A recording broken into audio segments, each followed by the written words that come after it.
혹시 오늘 저녁에도 어제처럼 무심코 술잔을 드셨나요?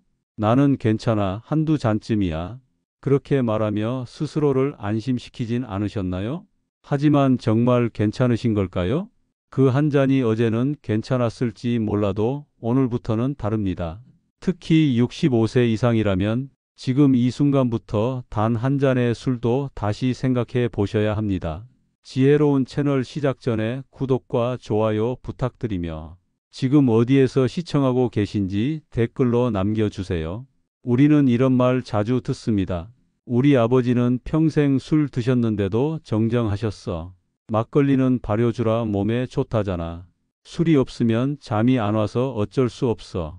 하지만 이 말들 과연 진실일까요?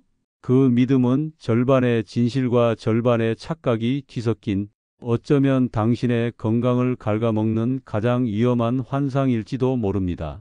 나이가 들수록 똑같은 양의 술이 전혀 다른 독으로 변합니다. 간이 느려지고 신장이 약해지고 뇌가 더 쉽게 손상되며 회복력은 눈에 띄게 떨어집니다. 그리고 무서운 건 이 모든 변화가 티도 안 나게 조용히 진행된다는 사실입니다. 사실 여러분도 이미 느끼고 계실 겁니다. 예전엔 소주 한 병도 끄떡없었는데 요즘은 반 병만 마셔도 다음 날이 너무 힘들다는 분들 많으시죠. 숙취가 길어지고 밤에 자주 깨고 감정이 예민해진 분들도요. 그건 단순한 노화가 아니라 몸이 더 이상 술을 감당하지 못하고 있다는 신호입니다. 그렇다면 하나 여쭤보겠습니다. 지금 드시고 있는 그 한 잔, 과연 약일까요? 독일까요? 오늘 이 이야기는 단순히 금주를 권하는 캠페인이 아닙니다. 지금 당신의 간, 뇌, 심장, 수면까지 조용히 무너지고 있을지도 모른다는 현실적인 경고입니다. 지금 이 글을 끝까지 읽으신다면 여러분은 앞으로 어떤 술을 마셔야 하는지 혹은 어떤 술은 절대로 입에도 대지 말아야 하는지를 가장 명확하고 냉정한 기준으로 알게 되실 겁니다. 예전엔 아무렇지도 않았는데 요즘은 반 병만 마셔도 이틀이 힘들어요. 혹시 이런 경험 있으시죠? 그렇다면 지금 몸이 보내는 분명한 신호를 놓치고 계신 겁니다. 나이가 들면 단순히 체력이 약해졌다고만 생각하기 쉽지만 진짜 문제는 몸의 시스템 자체가 술을 받아들이는 방식이 완전히 달라진다는 데 있습니다. 즉, 예전의 몸과 지금의 몸은 술을 대하는 능력 자체가 다르다는 거죠. 먼저 간을 보겠습니다. 간은 술을 분해하는 가장 핵심 기관입니다. 알코올이 몸에 들어오면 알코올 탈수소 효소라는 성분이 이를 분해하기 시작하는데 이 효소는 65세를 지나면서 40에서 60%가량 급감합니다.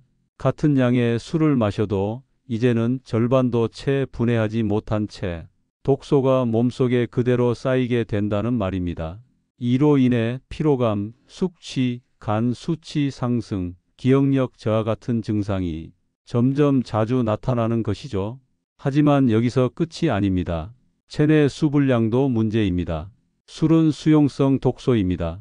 젊을 땐 수분이 많아 알코올이 희석되고 빠르게 배출되지만 65세 이후에는 수분이 줄어들면서 같은 양의 술이라도 훨씬 더 진하게 깊숙이 몸속을 파고듭니다. 결과적으로 소량의 음주로도 혈중 알코올 농도가 두세 배 가까이 높아질 수 있고 그 독성은 온몸을 천천히 그러나 확실하게 공격합니다. 또한 신장 기능의 저하도 간과할 수 없습니다. 간에서 1차적으로 분해된 알코올은 신장을 통해 소변으로 배출되어야 하는데 노화로 인해 신장 기능이 떨어지면 이 배출 속도마저 느려지고 몸속에 독성 잔재물이 더 오래 머무르게 됩니다.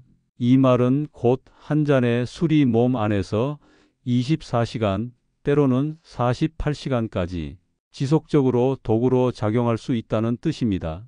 그리고 가장 무서운 건 혈관과 뇌의 변화입니다. 나이가 들면 혈관벽이 약해지고 탄력이 줄어들면서 알코올의 혈압 상승 작용에 뇌혈관이 쉽게 터질 수 있는 상태가 됩니다.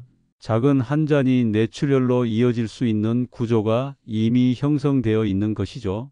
뿐만 아니라 술로 인한 혈류 변화는 심장에도 큰 부담을 줘 심근경색이나 부정맥 같은 치명적인 심장 질환으로 발전할 수 있습니다. 결국 이전과 똑같은 양의 술을 마셨더라도 이제의 몸은 전혀 다른 반응을 보이고 있는 것입니다. 그 차이를 무시한 채 괜찮겠지라고 넘어간다면 다음 날의 숙취가 아니라 인생 전체를 뒤흔드는 후회가 찾아올 수 있습니다. 이제는 바꿔 물어야 할 때입니다. 지금 내 몸은 과연 술을 해독할 수 있는 상태인가? 아니면 이미 술이 나를 천천히 해치는 중은 아닌가? 많은 분들이 이렇게 생각하십니다. 그래도 맥주는 도수가 낮으니까 덜 위험하겠지. 소주는 독해서 위험하지만 맥주는 그냥 가볍게 마시는 정도잖아.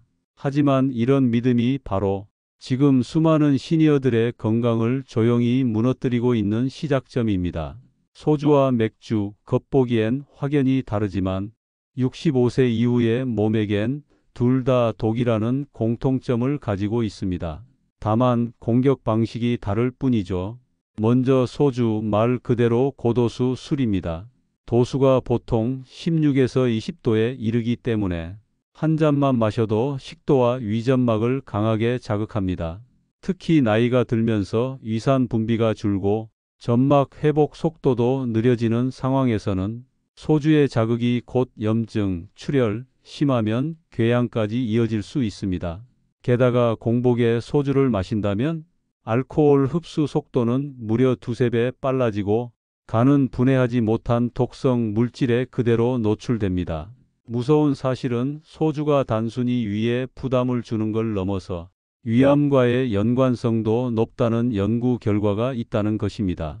서울 소재 모 대학병원 소화기내과의 조사에 따르면 65세 이상 남성 중 소주를 정기적으로 마신 사람은 위암 고위험군에 포함될 가능성이 2배 이상 높다고 보고했습니다. 그 한 잔이 정말 괜찮은 게 아닐 수 있다는 얘기죠. 그렇다면 맥주는 어떨까요? 겉보기엔 시원하고 도수도 낮으니 좀 덜 해롭다고 느껴질 수 있지만 사실은 더 무서운 함정이 숨어 있습니다. 맥주 속에는 퓨린이라는 성분이 다량 포함되어 있습니다. 이 퓨린은 체내에서 요산으로 전환되며 통풍신장결석 신부전의 주요 원인이 됩니다.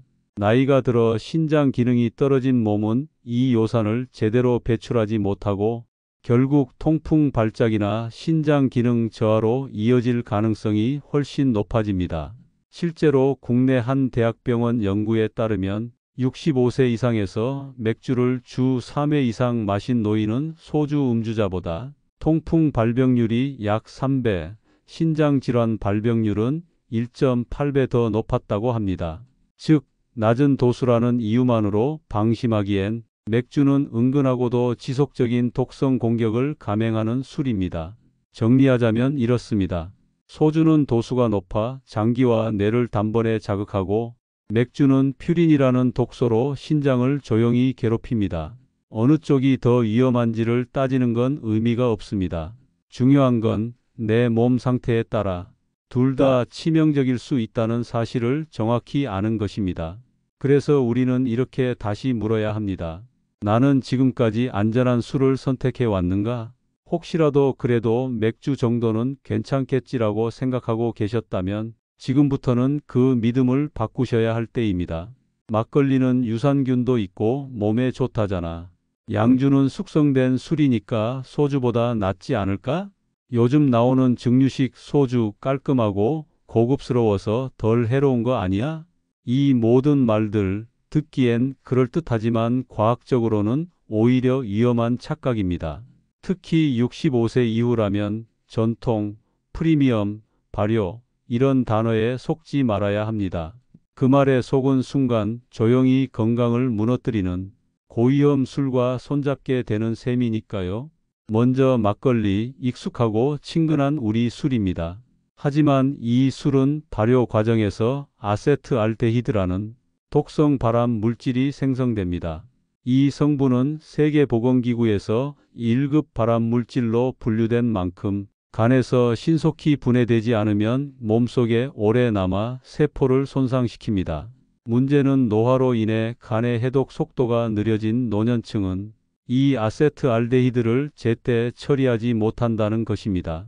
게다가 막걸리는 다른 술보다 당분 함량이 평균 23배 더 높습니다. 혈당을 급격하게 올리기 때문에 당뇨가 있거나 인슐린 저항이 있는 분에게는 한 잔이 독처럼 작용할 수 있습니다. 실제로 하루 한 잔씩 3개월간 막걸리를 마신 고령자의 공복 혈당 수치가 당뇨 기준선을 넘겼다는 국내 연구도 존재합니다. 그렇다면 양주는 안전할까요? 위스키, 브랜디처럼 오래 숙성된 증류주는 그 자체로 품격 있어 보이지만 도수는 평균 40도 이상인데요. 소주의 2배, 맥주의 10배입니다. 고령자의 약해진 위, 점막과 식도에 강한 화학적 화상처럼 작용할 수 있으며 특히 위축성 위염이나 이궤양이 있다면 양주는 암을 촉진하는 불쏘시개가 될 수 있습니다. 여기서 가장 조심해야 할 술이 하나 더 있습니다. 바로 요즘 유행하는 증류식 소주입니다. 보통 초록병 소주는 물과 주정을 섞은 희석식으로 도수가 16에서 17도지만 전통 방식으로 쌀보리 고구마를 증류한 증류식 소주는 도수가 20에서 25도 이상이며 무엇보다 메탄올과 퓨제롤 같은 독성 부산물이 함유되어 있다는 것이 가장 큰 차이입니다. 이 물질들은 몸속에 들어오면 시신경, 신경세포, 위 점막을 직접 공격하며 간에서 쉽게 분해되지 않습니다. 지난해 부산의 한 요양병원에서 78세 어르신이 증류식 소주 반 병을 마신 후 급성 시신경 손상을 겪고 영구적인 시력 저하를 입었습니다. 간 기능이 약해진 상태에서는 이러한 독성 성분이 순식간에 몸을 무너뜨릴 수 있다는 생생한 증거였습니다. 요약하자면 이렇습니다.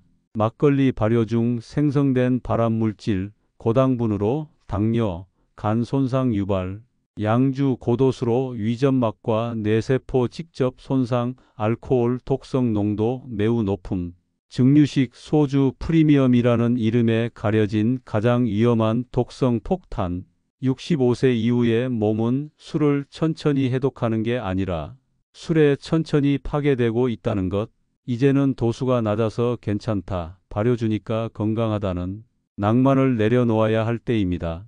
혹시 오늘도 혈압약, 당뇨약, 관절약, 수면제 중 하나라도 드셨나요? 그렇다면 지금 손에 든 술 한 잔, 그 자체로 응급실을 향한 티켓일 수 있습니다. 많은 분들이 술과 약을 함께 복용하면서도 이렇게 말씀하십니다. 어제도 마셨는데 아무 일 없었어. 20년째 약 먹고 술도 마셨는데 지금까지 멀쩡했어. 하지만 문제는 그 지금까지가 언제까지 계속될 수 있느냐는 겁니다. 나이가 들수록 간과 신장은 해독과 배출 능력이 급격히 떨어집니다. 이로 인해 약물과 알코올이 체내에 오래 남고 서로를 방해하거나 독성을 증폭시킵니다. 예를 들어 혈압약과 술이 만나면 혈압이 갑자기 뚝 떨어져 실신하거나 당뇨약과 술이 충돌하면 심각한 저혈당 쇼크로 이어질 수 있습니다. 진통제와 술은 위장 출혈을, 수면제와 술은 호흡 억제를 일으켜 밤사이 의식을 잃는 사고로까지 번질 수 있습니다. 경기도 용인에 사는 73세 박모 어르신은 혈압약을 꾸준히 드시다가 지인 모임에서 소주 2잔을 마신 뒤 식당에서 쓰러졌습니다.